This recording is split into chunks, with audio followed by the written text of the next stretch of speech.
네, 안녕하세요. 신박사 인사드리겠습니다. 2020년 10월 26일 오전 신박사의 스마트 리포트입니다. 청명한 가을이네요.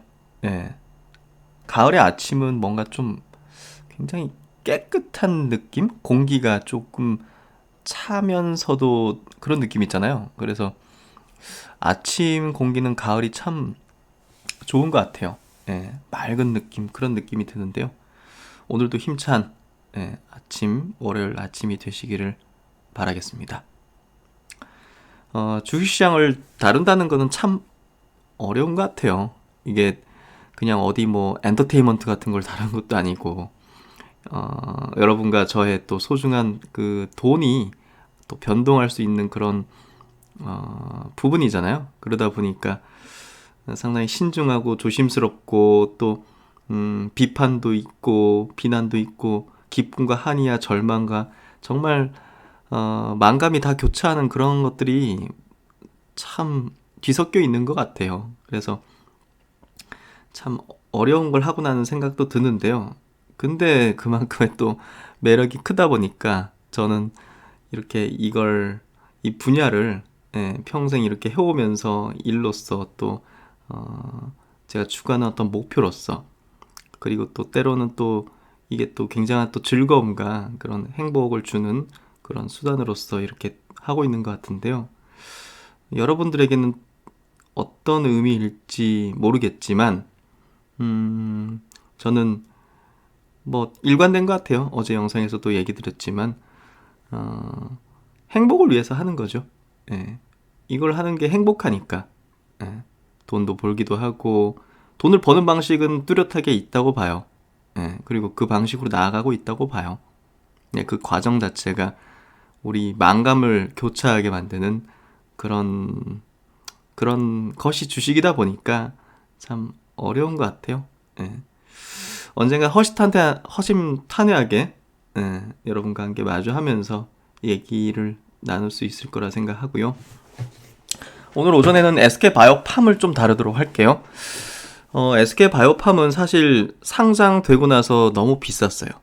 예, 사실 이 뇌 관련된 질환 관련된 경쟁사 대비해서도 시총이 너무 높은 수준 이렇게 오르락내리락 했기 때문에 사실 다루는 게 부담스러웠고, 밸류가 좀 부담스럽다는 얘기를 많이 들었을 거예요, 제가. 근데 이제는 거의 내려온 것 같아요. 예, 최근에 기술 수출 소식까지 나왔죠. 그리고 그 보호예수 3개월짜리가 풀렸는데 그 물량 받고도 그 가격 대비해서 올라온 상태예요. 그러니까 제가 볼 때는 SK바이오팜은 어느 정도는 다지기를 하는 것 같다는 생각이 들고요. 이 종목이 계속 빠질 수는 없잖아요.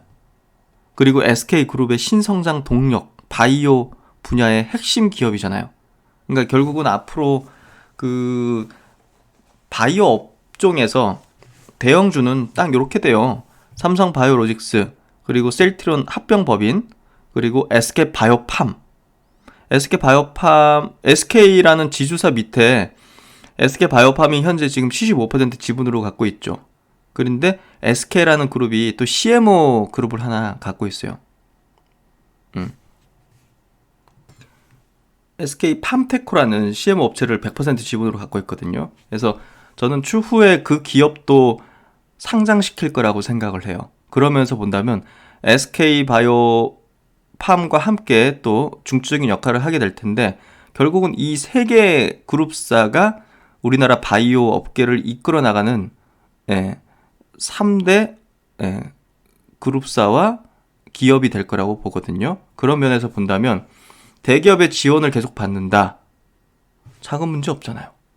계속 인수합병 향후에 하면서 규모 외형을 키울 거 아니에요. SK그룹의 장점이 뭡니까? 인수합병으로 지금까지 온 기업이에요. 최근에 SK하이닉스가 인수합병해가지고 부족했던 낸드의 점유율을 끌어올리는 거 보셨죠? 최태원 회장이 그 인수합병 귀재 아닙니까? 예. 그래서 결국은 SK 팜테코 그것도 이제 다른 이제 아일랜드라든지 이런 데 있는 공장 인수해가지고 그렇게 한 거거든요. 결국은 추후에 인수합병이 굉장히 활발하게 될 거라고 생각되고요. 그런 면에서 SK바이오팜은 어느 시점에서는 투자 가치를 봐야 된다고 생각해요. 그런 측면에서 꼭 짚어보아야 되는 종목이라고 생각을 하고요. 받을 만큼 받은 조정이다. SK그룹의 신성장 동력 바이오. 네, 이렇게 좀 제목을 달아봤습니다. 그럼 이제 먼저 주가 한번 볼게요. 주가는 지금 보시면 상장하고 나서 상 치고 네 번째 날 고점 25% 상승하고 이제 꺾였죠. 그래서 고점은 26만 9,500원이었고요.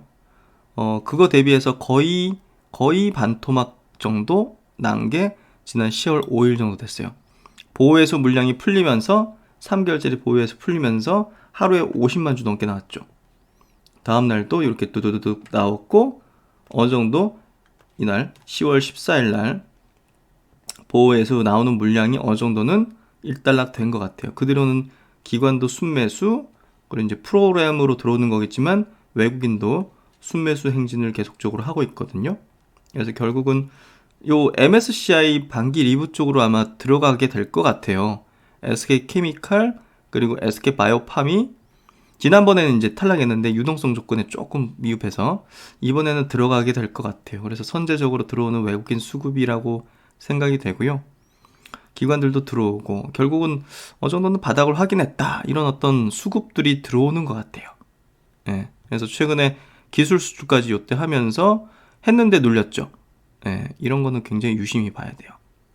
이런 거는 기회거든요. 호재 나왔는데 장대 음봉으로 눌러버린다. 거래량이 막 앞에처럼 막 대량으로 이렇게 나오는 것도 아니고 누르는 정도. 이거는 굉장히 호재죠. 그래서 두두두 올라오고 있죠. 제가 볼 땐 요거는 돌파하게 될 것 같아요.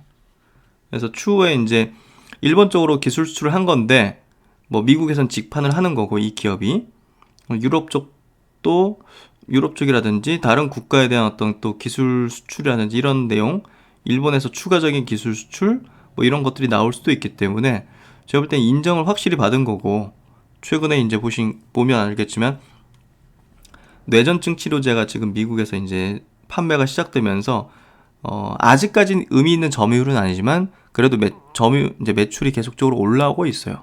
예, 그런 부분들이 추후에 좀 흐름상 좋을 걸로 보여져요. 그래서 저는 지금 현재로서는 바닥은 어느 정도 확인됐구나 하는 정도로 접근하면 좋을 것 같아요. 그래서 제가 이제 스마트 리포트 요거 상장 당시에 분석을 해가지고 기업 내용 따다다닥 분석한 거 있거든요. 그거 한번 보셔도 되는데 다시 한번 짚어보죠. 이베스트 증권 리포팅인데요. SK그룹의 신약 개발을 이끌어갈 SK바이오팜에서 이 기업은 이 중추신경계 CNS라고 하죠. 우리 이제 뇌나 척수나 이런 신경계통 쪽으로 특화해서 약을 개발하는 그런 기업입니다. 그래서 CNS 중심의 혁신 의약품 신약을 개발하는 데 집중했다. 뭐 제네릭이나 뭐 시밀러나 이런 게 아니라 신약을 만드는데 집중해 온 거예요. 그래서 2011년 SK의 라이프 사이언스 사업 부문에서 물적 분할돼서 SK 바이오팜을 이제 설립을 했고요. 한 부분이었습니다. SK의 사업 부분이었어요. SK 바이오팜은 현재 국내 본사 이외에도 미국과 중국에 법인을 설립했다. SK 라이프 사이언스 법인을 통해서 글로벌 임상 개발 및 마케팅과 판매를 진행하고 있다. 동사는 첫 뇌전증 치료제, 뭐 예전부터 아시는 그런 단어로는 이제 발작이라고 하죠. 그 간질, 간질. 그 첫 뇌전증 치료제인 카리스마메이트를 미국 존슨앤존슨에 기술 이전하고 공동 개발을 진행하여 2008년 FDA에 품목 허가를 제출했지만 실패했어요. 그래서 여기서 많은 교훈을 얻었던 것 같아요. 그 이후 SK바이오팜은 이 실패 경험을 바탕으로 부족한 영역은 조기에 기술 이전하고 자체 개발이 가능한 약물은 2008년 미국의 SK 라이프 사이언스 설립과 전문가 영입을 통해 개발하였다. 해가지고 이 실패가 굉장히 좀 큰 교훈이 됐던 것 같고, 교두보가 된 것 같아요. 그래서 SK그룹 바이오 사업 이제 흐름을 보면 지주회사가 SK바이오팜, SK팜테코 이렇게 갖고 있습니다. 팜테코는 100% 갖고 있고요. 바이오팜은 70% 이제 상장하면서 지분을 줄였죠. 그래서 100% SK 라이프 사이언스 이게 이제 판매하는 겁니다. 마케팅 판매 미국에서 직판으로. 그리고 중국에도 설립해놨죠. 추후에 이제 중국 진출할 게 당연히 이제 우리가 예상해 볼 수 있는 거죠. 그리고 SK 팜테코는 그 CMO라고 보시면 돼요. 위탁 생산. 이렇게 있습니다. 아일랜드 미국에 있는 이런 공장을 인수하면서 설립된 거라고 보시면 될 것 같아요. 추후에 계속적으로 인수하게 될 것 같아요. 그래서 이제 기업 성장 연역을 보면 93년도에 처음 이제 R&D를 이쪽으로 시작을 했고요. 솔리바페놀을 FDA IND 승인을 해서 세노바메이트 FDA IND 승인, 재즈 쪽으로 솔리안페토를 라이센스 아웃, 카리스바메이트를 FDA 희귀 의약품 지정 17년도, 세노바메이트 FDA NDA 신청을 해서 작년 세노바메이트 FDA 승인을 받았습니다. 그리고 이제 수노시 쪽으로는 출시를 하게 됐고, 그리고 이제 세노바메이트 이제 미국 출시명 에스코프리로 미국 출시를 시작해서 이제 매출이 나오기 시작하고 있고, 수노시 쪽으로는 EMA 유럽 쪽으로 이제 승인을 받았습니다. 그래서 이런 어떤 연역을 갖고 있고요. 그래서 이제 방금 말씀드린 것 세노바메이트 요게 이제 가장 핵심 파이프라인이고요. 뇌전증 이제 그 간질 그거 이제 미국에서 이제 시판 허가를 받아서 판매가 되고 있는 거고요. 솔리안페톨 이게 이제 기면증인데 수면장애 요거는 이제 재즈파마라는 이 기업으로 이제 기술 수출이 된 겁니다. 그래서 두 개의 이제 승인 품목을 갖고 있다. 그리고 추후에 이제 카리스바마이트라는 이런 어떤 적응증 약도 이제 또 임상을 진행하면서 이렇게 나갈 거고, 나머지는 이제 굉장히 초기 단계이기 때문에 아직은 좀 밸류에이션 매기기가 좀 어렵죠. 그래서 일단은 두 개의 제품이 승인받아서 FDA 승인받은 두 개의 제품이 이제 밸류에이션이 들어가고, 그게 이제 시총을 형성하고 있다 보시면 될 것 같고요. 그럼 가장 핵심적인 이 그 세노바메이트 제품명이 이제 엑스코프리, 여기 이제 미국 출시가 되는데 이게 뭔지 한번 간단히 체크해 드릴게요.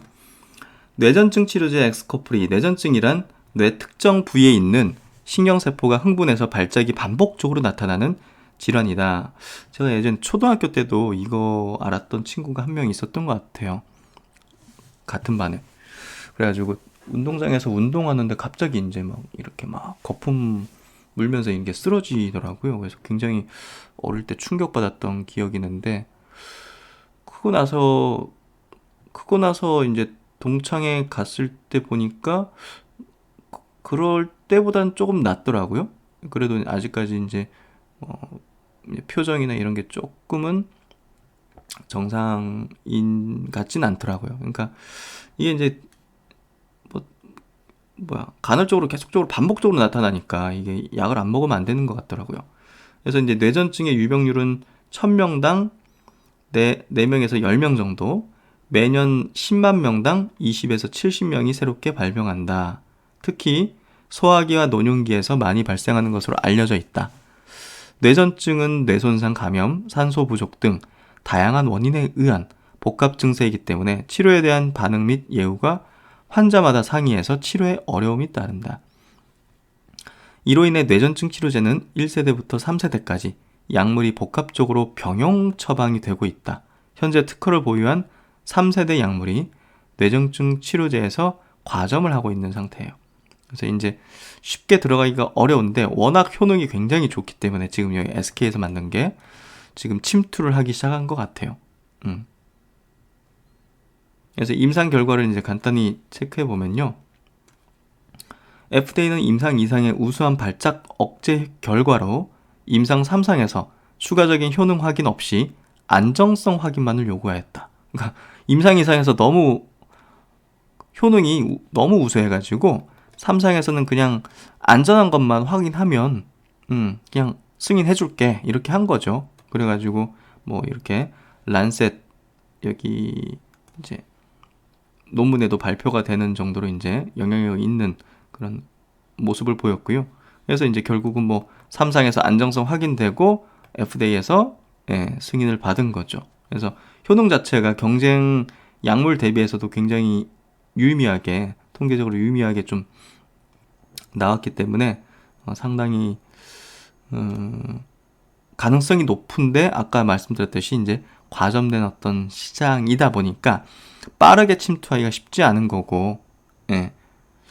그런 부분에서 이제 침투 속도는 조금 더딘 편이라는 거죠. 예. 그리고 이제 이 두 번째 그 파이프라인, 미국과 이제 유럽에서 승인을 받은 이 수노시라는 솔리암페톨 기면증 치료제 같은 경우는요, 미국 이제 재즈사 쪽으로 이제 기술주를 한 상태인데요. 2019년도에 FDA 판매 승인을 받았고요. 그리고 유럽 쪽으로는 2020년 1월, 올해 1월 달에 이제 판매 허가를 받았어요. 그래서 결국 이제 두 개 제품이 이렇게 FDA 승인을 받은 제품을 갖고 있다는 건 굉장히 큰데, 결국 이제 매출이 어떻게 나올 거냐 중요한 포인트예요. 아직까지는 매출이 굉장히 좀 유의미하게 나오고 있는 건 아니기 때문에 이미 이런 부분들이 반영돼서 지금 시총을 형성하고 있는 거죠. 예, 그러니까 제가 볼 때는 추가적인 뭔가 파이프라인이나 인수합병이나 이런 것들이 있어야지 큰 상승을 만들어낼 수 있을 것 같다. 이렇게 좀 말씀드릴 수 있을 것 같고, 솔리암페톨에 대한 어떤 기대 가치는 그렇게 높은 건 아니에요. 사실 아까 이제 뇌전증 그쪽이 이제 보다 더 큰 가치를 지니게 될 거고요. 뭐 간단하게 이제 기면증 치료제가 뭐냐? 기면증은 낮 시간 동안 졸림을 호소하는 질환 중 대표적인 질환이다. 유병률은 10만 명당 한 20명에서 60명. 그러니까 이제 희귀병이죠. 희귀 난시성 질환. 그래서 이게 근데 주로 10대에 발병하고 한 번 발병하게 되면 만성적으로 주간 졸림증이 지속된다.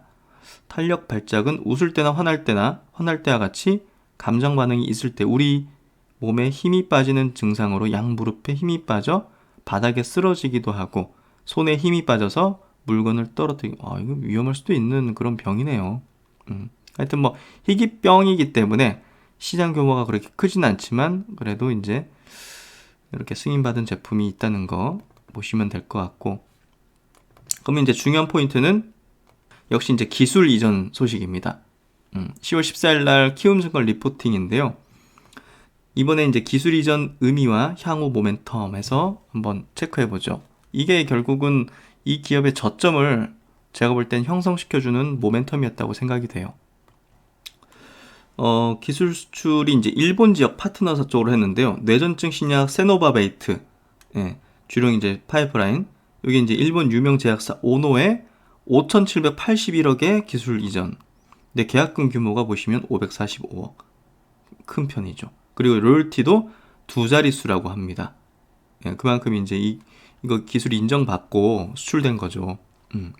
그래서 굉장히 좋은 계약을 맺은 거예요. 이거는 굉장히 좋은 계약을 맺은 거고, 지금 현재 세노바메이트가 한국과 중국, 일본에서 임상 3상을 진행하고 있는데요.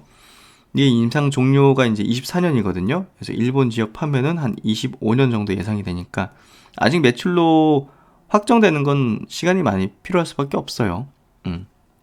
그래서 그런 부분에서 뭐 다른 파이프라인이 올라오는 게 보다 더 퍼포먼스를 만들어내 줄 것 같고요. 어쨌든 이 오노사가 굉장히 그 면역학 함대 있죠. 옵디보 개발사예요. 이 블록버스터 옵디보 개발사. 그래서 결국은 이 기업이 굉장한 기술력을 갖고 있는 기업이고, 굉장히 큰 기업이라는 걸 좀 알 필요가 있고요. 결국 이 오노사는 무슨 전략이냐? 지금 현재 이제 일본에서 뇌전증 치료제 1위 치료제는 이 미국의 이제 UBC사의 이제 케프라. 여기 이제 한 4,900억 정도 나오네요. 그리고 이제 같은 회사 UBC의 또 같은 회사 거에 이제 빈펫, 이게 이제 한 700억 정도 되겠네요. 그러니까 이게 원래 1인데 일본에서는 요게 1이네. 하여튼 뭐 어쨌든 이게 특허 만료가 20년, 24년이에요. 그러니까 이제 그 뒤로 제네릭이 나올 거니까 뚝 떨어질 거 아닙니까, 이게? 그러니까 그 다음에는 세노바베이트를 밀려고 하는 거구나 하는 거를 알 수 있는 거고요. 오너의 이제 전략 제품이 세노바메이트가 되겠구나. 이 두 개보다 이제 효능이 더 좋은 걸로 뭐 그렇게 임상에서 나왔기 때문에 뭐 미는 거 크게 문제 없을 거고, 당연히 차기 제품을 미리 이렇게 가져가는 그 전략은 상당히 좀 좋은 어떤 전략이죠. 그래서 이렇게 또 이런 전략을 가지고서 아마 들어온 걸로 보여지고요. 여기 리포트에서도 얘기한 거지만 이 오노사가 이제 글로벌 빅팜들과의 관계가 굉장히 우호적이기 때문에 향후 이 기업과의 좋은 어떤 관계를 좀 쌓아가게 된다면 추가적인 기술 거래, 다른 파이프라인이라든지 그런 것들도 기대해 볼 수 있다, 이런 얘기를 하는 거고요. 지금 중요한 포인트는 제가 볼 때는 이번에 IPO 통해 가지고 한 1조 원 가까운 자금을 만들었거든요. 그러니까 추가적인 어떤 기업을 인수해 가지고 바이오텍을 인수를 해서 그 기업이 갖고 있는 어떤 파이프라인, 그거를 이제 가지게 되면서 기업 가치를 상향시키는 그런 방향으로 아마 나아가게 되지 않을까 싶거든요. 그러니까 어떤 기업이 R&D를 통해서 자기 자체적으로 이제 신약 후보일지를 만들어내는 거는 한계가 있기 때문에, 그런 차원에서 이렇게 자금을 가지고서 인수합병 모델을 나가는 게 보통 빅팜들이 해나갔던 방식이거든요. 오너도 지금 그렇게 하고 있는 거잖아요, 지금. 그러니까 결국은 SK바이오팜도 추후에 그런 어떤 파이프라인 도입을 아마 예상해 볼 수 있을 것 같고요. 단기적으로는 지금 11월 달 MSCI 지수 편입 예상되는 부분들, 수급적인 호재, 그 내년 1월에는 6개월 보호 예수 물량 요 정도가 이제 풀리거든요. 근데 이게 추세를 바꾸는 그런 역할을 하는 포인트는 아니라 봐요. 유동성을 공급해주는 그런 역할을 하게 될 거라고 보고요. 내년 상반기에 이제 엑스코프리 유럽 승인이 예상이 되죠. 이런 부분들도 모멘텀이 될 거라고 생각이 되고요. 유통 주식수가 지금 현재 많은 수준은 아니기 때문에 뭐 이런 이벤트에 따라 가지고 변동성은 좀 심화될 수 있다, 이런 얘기를 하고 있습니다. 추후에 이제 바이오젠의 이제 알츠하이머 치료제 아두카누밥 11월 6일 날 FDA 자문회 위원회에서 뭐 내용이 나올 걸로 예상되고요. 그리고 이제 FDA 승인을 받을 가능성이 높거든요. 지금 뭐 이게 그 치매 치료제가 없는 상황이기 때문에. 그래서 그런 부분에서 관련 또 뇌질환 치료제에 대한 관심이 이 업계 전반적으로 좀 퍼질 수 있지 않을까 하는 기대, 그런 것도 가지고요. 사실은 미래지향적인 어떤 트렌드, 그런 부분에서 본다면 항암의 차세대 기술, 그리고 이 중추신경계의 어떤 기술, 이런 방향이 향후 굉장히 커지는 방향이라고 보시면 될 것 같아요. 주목되는 방향. 그래서 알츠하이머 치료제, 치매 치료제를 개발하는 기업은 좀 주목해 볼 필요가 있고요. 이 뇌질환, 중추신경계 관련 치료제 만드는 기업은 미래에 이제 굉장히 커나가는 분야다, 이렇게 좀 인식하시면 될 것 같아요. 제약바이오는 기술 트렌드의 흐름을 잘 캐치를 해야 됩니다. 고령화와 기술 트렌드를 캐치하는 게 이 바이오 투자의 핵심이에요. 고령화에 따른 어떤 수혜는 바이오시밀러가 거의 가져가고 있는 거고요. 그리고 이제 차세대 기술을 통한 어떤 이런 부분은 뇌 관련, 그리고 항암 기술 관련, 유전자 세포 치료제 관련, 그런 쪽으로 압축해서 보시면 좋을 것 같아요. 그런 면에서 SK바이오팜은 지금 밸류가 그래도 내려온 상태다. 그래서 좀 매력적인 구간까지 왔다, 이렇게 보면 될 것 같고요. 이번에 기술 수출은 굉장히 의미 있다. 향후에 추가적인 기술 수출도 기대되고 추가적인 파이프라인 도입을 위한 인수 합병도 추후에 있을 가능성이 높다. 왜냐? SK는 인수 합병의 귀재 그룹이니까. 그렇게 좀 이해를 하시면 될 것 같습니다. 그래서 SK바이오팜은 추후에도 이렇게 한 번씩 좀 짚어보면서, 그래도 이제 SK그룹 큰 기업의 이제 또 대표 바이오사니까 체킹을 계속적으로 해보도록 하고요. 또 이제 매달마다 또 나오는 미국 시장에서의 어떤 판매 실적들이 나오니까 그거 저번에 한번 보여드렸지 않습니까? 그것도 지속적으로 한번 체크를 해보도록 하겠습니다. 네, 오늘도 좋은 하루 되시고 신박사 또 오후 영상에서 뵙도록 하겠습니다. 감사합니다.